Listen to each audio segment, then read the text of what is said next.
नीट पेपरफुटी प्रकरण, विद्यार्थ्यांचे आंदोलन आणि कॉक्रोच जनता पार्टीच्या देशव्यापी आंदोलनामुळे केंद्र सरकारवर मोठा राजकीय दबाव निर्माण झाला आहे. विरोधकांनी हा मुद्दा रस्त्यापासून संसदेपर्यंत लावून धरला आहे. अशा संवेदनशील परिस्थितीत गृहमंत्री अमित शहा किंवा संरक्षण मंत्री राजनाथ सिंह यांच्याऐवजी केंद्रीय आरोग्य मंत्री जे.पी. नड्डा यांनाच सरकारने चर्चेची जबाबदारी दिली. सीजेपीच्या प्रतिनिधींशी चर्चा, जंतर मंतरवरील जखमी विद्यार्थ्यांची भेट, मेदांता रुग्णालयात सोनम वांगचुक यांच्याशी झालेल्या बैठका आणि अखेर वांगचुक यांनी उपोषण मागे घेण्याचा निर्णय. या संपूर्ण प्रक्रियेत जे.पी. नड्डा यांची भूमिका केंद्रस्थानी राहिली. मात्र सरकारने ही जबाबदारी नेमकी नड्डांनाच का दिली? अमित शहा किंवा राजनाथ सिंह यांना पुढे का करण्यात आले नाही? नड्डा सरकारचे संकटमोचक कसे ठरले आणि या संपूर्ण घडामोडींचे राजकीय परिणाम काय असू शकतात? आजच्या व्हिडिओमध्ये या संपूर्ण घडामोडींचा सविस्तर आढावा घेणार आहोत. नमस्कार, मी तन्वी आणि तुम्ही पाहत आहात सत्ता मंच. बातमी नव्हे तर बातमी मागचं विश्लेषण. चला तर मग मुद्देसूद पाहूया.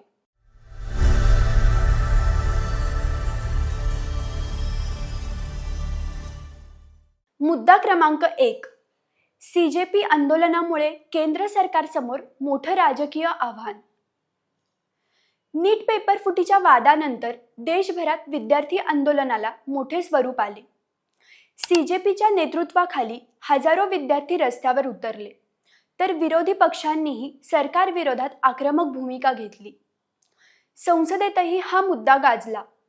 त्यामुळे केवळ कायदा सुव्यवस्थेचा प्रश्न न राहता ही सरकारच्या विश्वासार्हतेची लढाई बनली.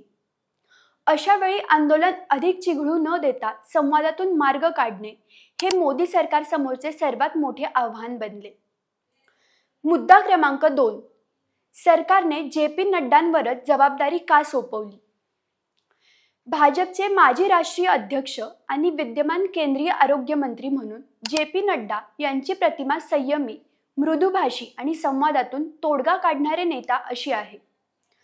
विद्यार्थी आंदोलनासारख्या संवेदनशील विषयात कठोर भूमिका घेण्याऐवजी विश्वासाचे वातावरण निर्माण करणे सरकारसाठी महत्त्वाचे होते. त्यामुळे आंदोलनकर्त्यांशी चर्चा करण्यासाठी नड्डा यांची निवड करण्यात आल्याची चर्चा राजकीय वर्तुळात सुरू आहे. आरोग्य मंत्री म्हणून जखमी विद्यार्थ्यांची भेट घेणेही त्यांच्या भूमिकेला नैसर्गिक स्वरूप देणारे ठरले. मुद्दा क्रमांक 3.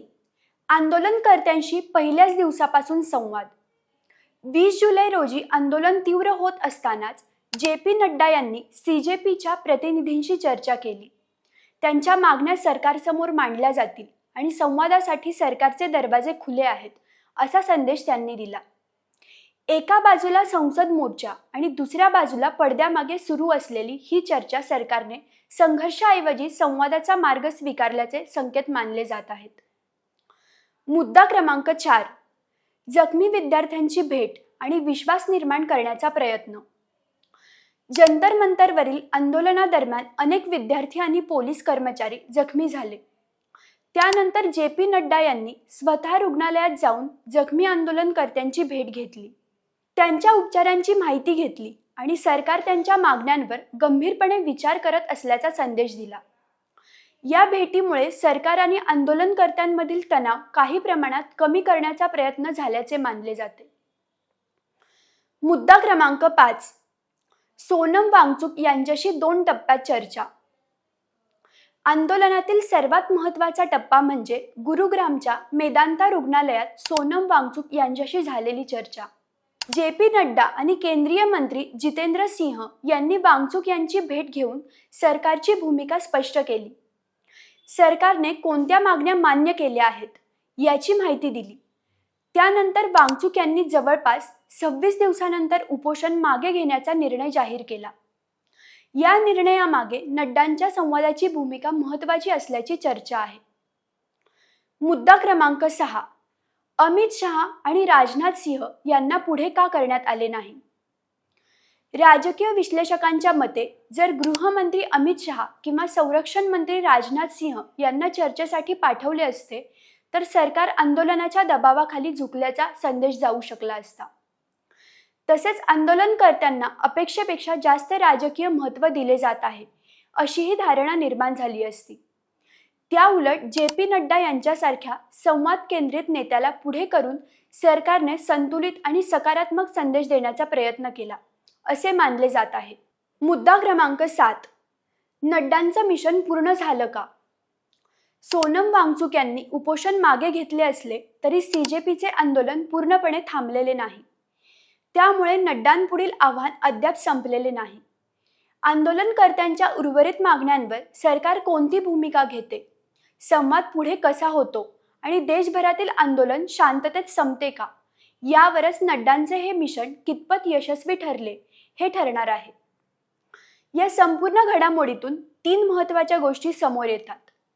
पहिली, नीट पेपर फुटी आणि CJP आंदोलनामुळे निर्माण झालेल्या संवेदनशील परिस्थितीत केंद्र सरकारने संघर्षाऐवजी संवादाचा मार्ग स्वीकारत जे.पी. नड्डा यांना चर्चेची जबाबदारी दिली. दुसरी, आंदोलनकर्ते, जखमी विद्यार्थी आणि सोनम वांगचुक यांच्याशी सातत्याने संवाद साधण्यात नड्डा आघाडीवर राहिले. त्यांच्या चर्चेनंतर वांगचुक यांनी उपोषण मागे घेण्याचा निर्णय जाहीर केला. तिसरी, आंदोलन अद्याप पूर्णपणे संपलेले नसल्यामुळे सरकारच्या संवाद रणनीतीची खरी परीक्षा अजून बाकी असून पुढील काही दिवसातील घडामोडी निर्णायक ठरणार आहेत. आता तुम्हीच सांगा, तुमच्या मते CJP आंदोलन हाताळताना मोदी सरकारने जे.पी. नड्डा यांना पुढे करण्याचा निर्णय योग्य होता का?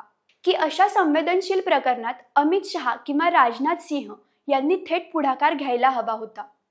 तुमचं मत आम्हाला कमेंटमध्ये नक्की कळवा. व्हिडिओ आवडला असेल तर लाईक करा, शेअर करा आणि सत्ता मंच या YouTube चॅनलला सबस्क्राईब करायला विसरू नका.